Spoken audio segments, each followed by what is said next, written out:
Alors, je vous présente un projet qui est en début. C'est pas complètement fini. C'est un premier essai. Et comme vous voyez à la bonne montréalaise, je vous fais une présentation bilingue. Alors, mon PowerPoint presentation, c'est en anglais. Et puis, moi, je vais parler en français. Voilà. En tant que bonne belge bilingue, trois langues, j'ai trouvé ça la meilleure façon de présenter aujourd'hui. Alors, on y va. Alors, Mozambique, juste vite pour présenter, le Mozambique, c'est au sud de l'Afrique. Et la ville de Maputo, qui est la capitale de Mozambique, est tout au sud, alors juste au nord de Swaziland et à côté de l'Afrique du Sud. Alors, vous le voyez là. J'ai passé tout le mois d'août à Maputo et c'était un retour pour moi. J'étais là pendant 3 mois en 99 pour faire ma thèse de maîtrise en cinéma. Alors, quelque chose que je vais toucher un peu là-dessus aujourd'hui, c'est les changements aussi que j'ai vus dans cette ville, les grands changements avec la globalisation qui se sont passés à Maputo depuis ce temps-là. La pièce vidéo que j'ai commencée, pour laquelle j'ai fait les premiers essais, j'ai titré Mobilarte. Et puis j'ai trouvé ça un très beau mot, et en fait c'est un mot que j'ai trouvé dans mes images. À un moment donné, en passant par Tuk-Tuk, j'ai passé un magasin qui s'appelle Mobilarte, et j'ai trouvé ça le meilleur titre pour la pièce parce que c'est de l'art qui bouge, et moi je bouge aussi. Bon, l'idée pour la pièce, il y a 3 grandes idées ou méthodes que j'utilise. Comme Mario m'a dit, je m'intéresse beaucoup à la cinéma classique, mais aussi chaque fois qu'il y a des nouveaux outils, j'aimerais faire des expériences avec. Je veux savoir ce que ça peut faire. Et puis comme j'ai eu un iPad, j'ai tout de suite compris que je devrais faire des essais avec un iPad en utilisant comme caméra.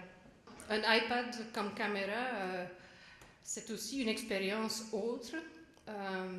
En fait, l'exposition dans un iPad est assez particulier et on n'a aucun contrôle. Alors, la même chose pour la lentille. Le focus, c'est un grand angle, on ne peut pas le changer.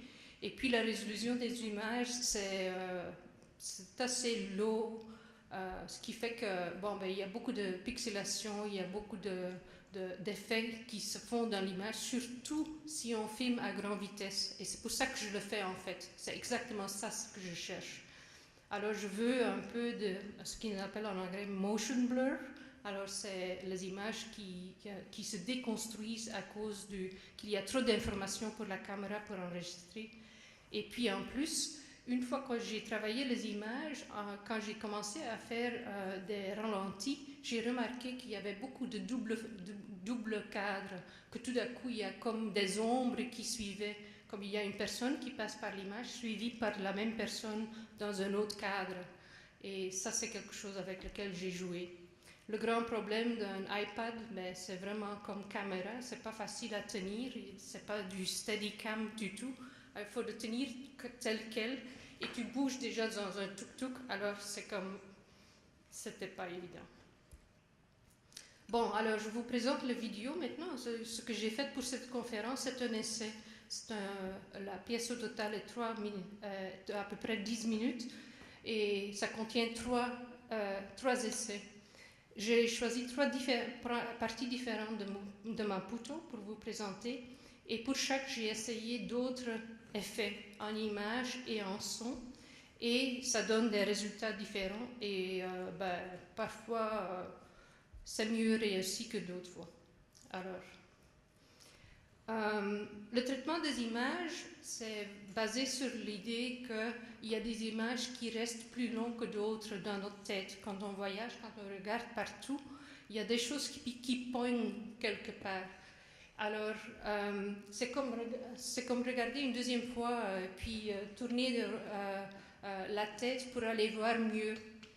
En plus, j'ai concentré sur le fait que même quand je suis passager dans une voiture et je ne conduis pas moi-même, je ne vais jamais juste regarder la route, je vais toujours regarder partout et tourner ma tête pour tout ce qui m'intéresse, tout ce qui me pointe, je regarde.